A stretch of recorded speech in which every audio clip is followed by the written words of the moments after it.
Welcome everybody to the Chess Lab. In this video I want to show you the beautiful game played between Mikhail and Fuster. This was played in Portoroz, Interzonal in 1958.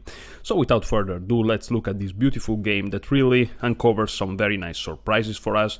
e4 by Mikhail, c6 by his opponent, d4, d5, and so we are in a Caro-Kann defense, knight to c3 by Tal, and this is the classical variation, d takes e4, knight takes e4, and here Fuster decided to play knight to d7. Knight to d7 is the Karpov variation. I also usually play this variation when I play black, and this is a cool variation. Knight to f3 developing the piece, knight g to f6, and that's the idea behind the knight to d7, because you see in this position here most players, I mean not most players but a lot of players play knight to f6, and after knight takes f6 the pawn structure is a little bit compromised. Of course black claims that this is totally fine, but you know, some players prefer to play knight d7 first. Karpov was among these players. This is called in fact the Karpov variation. Knight to f3, knight g to f6 once again, knight takes f6, and here knight takes f6. So again, black was able to recover the piece with the knight. Bishop to c4, very typical move in this opening, putting pressure on f7. Bishop to f5, again, this is a typical move when you play the Caro-Kann. You want to put the bishop outside of this pawn chain, after which the situation is very solid for black and almost unbreakable. And queen to e2 was played. You may say, whoa, queen to e2 looks like kind of a weird move, but again, if you have been playing the Caro-Kann, especially this Karpov variation, you'll find out that queen to e2 is just a very sensible move. e6 was played now, and here bishop to g5, pinning the knight to the queen, very logical. Bishop to e7, unpinning the knight, and now comes long castle, and in the Caro-Kann defense, another typical idea once more is to long castle, and after black short castle there is, you know, crazy tactics going on different sides of the board with beautiful attacks. h6 by black, bishop to h4, avoiding the trade of the knight, and here comes knight to e4. So black is activating his pieces and trying to exchange these bishops. Now if white takes the bishop, well, you know, it's not gonna be so hard of a game for black, but here Tal played the absolute best move, which is g4, and g4 just complicated things a little bit. So first of all, here black has a couple of possibilities. Black can simply save the bishop, or black can take this bishop over here. Now if you take the pawn, which seems another possibility, it doesn't really quite work, because in the end of the variations you will win this knight in a way or another. Sorry guys. So here bishop h7 was played. If you play bishop takes h4, g takes f5 is the best move. And now what's going on? This knight is under attack, so you wanna play knight takes f2, right? It seems pretty logical, forking the rooks. The problem is that all these pieces combined against the king are too powerful. So f takes e6, and here knight takes d1 is the best move, but it's too late. E takes f7 check, the king goes to f8, and after knight to e5 threatening the very sweet knight g6 checkmate, queen d6 prevents that, but now after rook takes d1, here white is completely winning. Look at this beautiful knight on e5, look at the beautiful bishop on c4, look at the deadly pawn on f7, the rook is coming to g1, knight g6 will be unstoppable, and this is just completely winning for white. So in order to avoid this, you know, bishop h7 was played, but this of course allows white to save the bishop. So what white gained is that now this pawn is on g4, which is a pretty cool square considering that black is most probably gonna short castle. Knight takes g3, f takes g3, and here queen to c7. Now you may consider short castling, but after a move like king to b1, it looks like white has a little bit of, you know, advantage and a quicker attack here on the king side, but that was another option, and the king would have been a little bit more safer than in the center. But apparently queen c7 is actually the best move according to the engine, so no complaint on that. So here knight to e5 was played. Again, this knight to e5 in this variation is very typical, and so Tal is very comfortable playing an opening that he knows, and it looks great. Bishop to d6. Again, castling here is quite dangerous, h4, and here the computer thinks that black is in a little bit of trouble. It's still holdable, but a little bit of trouble.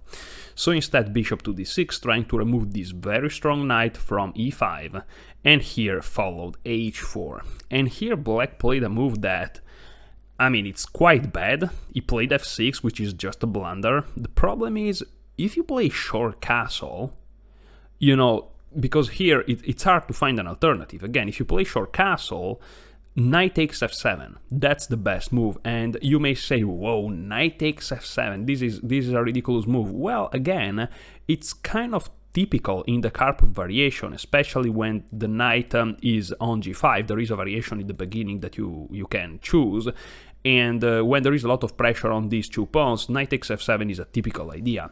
Usually it works when the king is in the center, but here it works also if the king is castled.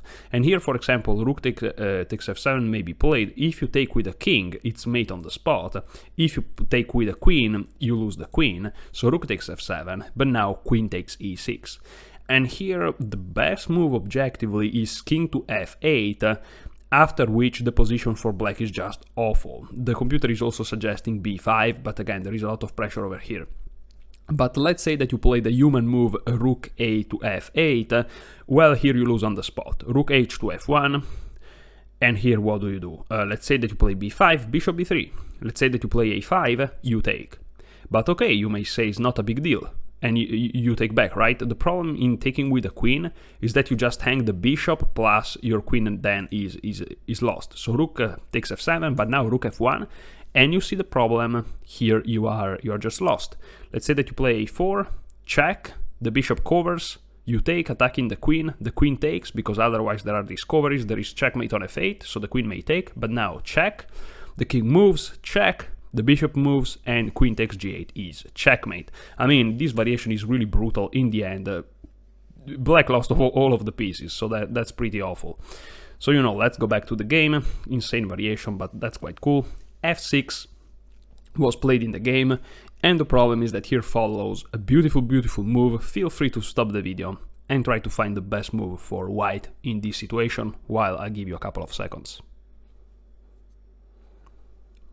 Okay, and the absolute beautiful move is bishop takes e6, totally ignoring the fact that the knight is under attack, understanding that thanks to this move either long castle or short castle are not possible. This bishop is really a monster, and so black is now stuck forever in the center of the board. But again, for this, Tal sacrificed the piece, but it's not a big deal. D takes e5, and now bishop e7.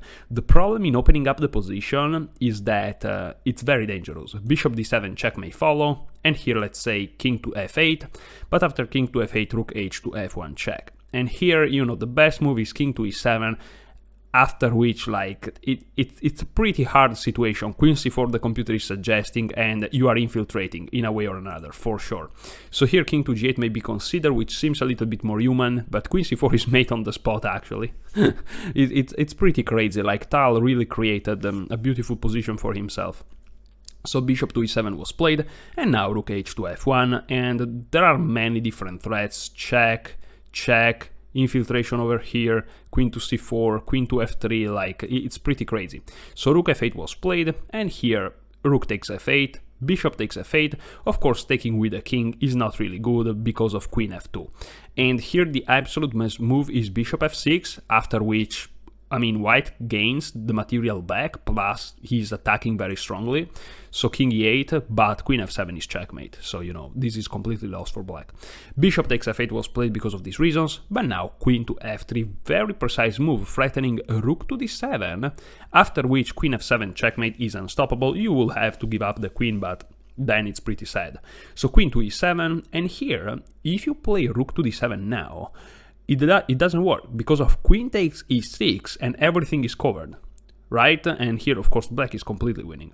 So instead of that, queen to b3, and here you are renewing the threat of rook to d7 with terrible consequences, and so rook to b8 was played, which, you know, it seems like it doesn't help. The problem is, once again, what are the options? If you play rook to d8, let's say, bishop f7 check. And here you have to take with the queen is the only move, but now rook takes d8. If the king takes the rook, white wins the queen. so king to e7 may be considered, but now follows the typical rook to d7 check, skewering king and queen, and after king takes d7, queen takes f7, you know, this is of course completely winning for white. So because of these reasons, black played the calm, yet, you know, not losing on the spot move, rook to b8, but now follows bishop d7 check. The queen has to take. It may shock you, because of course here black loses the queen, but on the other hand, again, what do? If you go to d8, bishop f5 check, not only you are checking the king, but you're also attacking this bishop on h7, which is really misplaced. And after, you know, king to a8, let's say, because if you go here, rook to d7 wins the queen, actually. So let's say king to e8, here bishop takes h7. And now in this position, pieces, material in terms of pieces are equal, but white enjoys 2 pawn more, plus this pawn is really far advanced, and black may say, okay, if I don't regain material, I'm gonna lose for sure, because also white is very active, so let me take this pawn in the center. But if you do that, bishop g6, and you're getting mated. King to e7 is the only move, but queen f7 is checkmate. And so, you know, black will lose in this situation. So instead of king to d8, queen takes d7, but now after rook takes d7 and king takes d7, you know, black is lost. And you may say, okay, but how black is lost? Because you have a rook, you have 2 bishops, is a lot of points. With the standard evaluation of material, it will be 5 plus 6, 11 points, and the queen is only 9.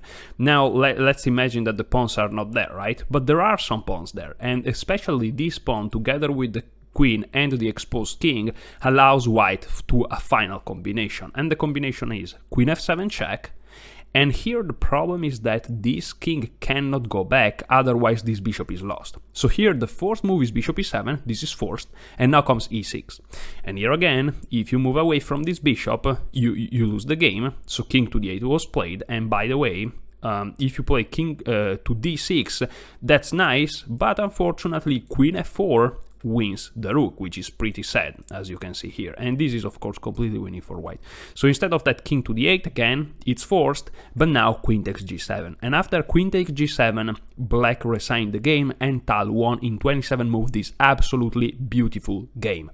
The problem is now this bishop is under attack, you cannot move it here, you cannot move it here, here is impossible, you cannot even move it here, and so the only move is bishop to e4, so this is all forced so far, but here follows the last beautiful touch of this combination, which is queen to e5, and this is a fork, and so here black has to move the rook, after which white wins the bishop, and then white is completely winning. So such a beautiful game by Mikhail Tal. Now, in some moments of this game, I said things like, and here the typical move in this opening is, and then I showed you the move. And, you know, the more careful viewer may say, how do you know that this is a typical move? Well, guys, you have to understand that there is a way to study openings where you learn the patterns, which means that even if your opponent moves and you are out of your preparation, you still are in waters that you have already seen in a form or another, so you are never uncomfortable in the opening, even if, again, you are out of your preparation. And if you want to know how to study openings the right way, feel free to check out the new course that I created, and you will find the link to this course in the description below. So thank you so much for watching, hopefully you enjoyed this game, I did for sure. Enjoy your chess!